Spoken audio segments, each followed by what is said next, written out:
Hi guys! Welcome back to our channel. This is Case Bernardo for today's video guys. So, isi-share ko sa inyo kung ano yung magbili nyo sa halagang 100 pesos.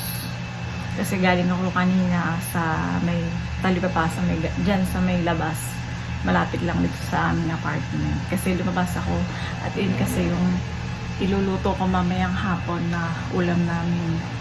So, let's go. Kasi nakabili na ako. And share ko lang sa inyo para meron tayong upload dito sa vlog kasi alis wala na tayong na-vlog. So, tara. Ito, share ko sa inyo yung nabili ko sa halagang 100 pesos. And yan. Ito guys. Bumili ako ng alugbati. Saka talbos ng kamote.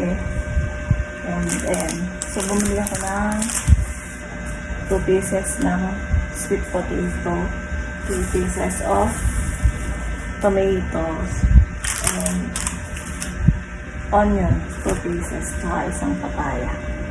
And bumili akong magic sarap. Sinali ko na kasi naubusan ka ng stock. So, yan pala guys, nabili ko sa halagang 100 pesos. So, parang ito kasi is 20 pesos nga. Dito ang isang palit. So, ganyan siya.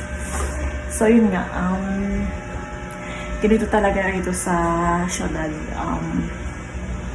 lahat bibilhin, hindi katulad sa province. Pero syempre dito sa syudad nandito yung pera. Pag kasi sa province mahirap din masyado yung pera kasi dun kapag wala ka lang talagang pinagkukunan or wala kang work dun, parang super mahirap din. Pero syempre kaya naman kasi nga libre yung mga tirahan doon, ganyan. Kasi may bahay naman kami doon. Pero, syempre, dito na kami ng partner ko.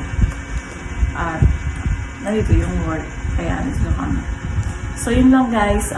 Thank you sa panonood sa aking vlog. Masahan nyo guys na everyday na tayo magkakaroon ng daily vlog. So, ipapakita ko sa inyo kung ano yung mga ginagawa ko dito sa apartment kapag I'm here.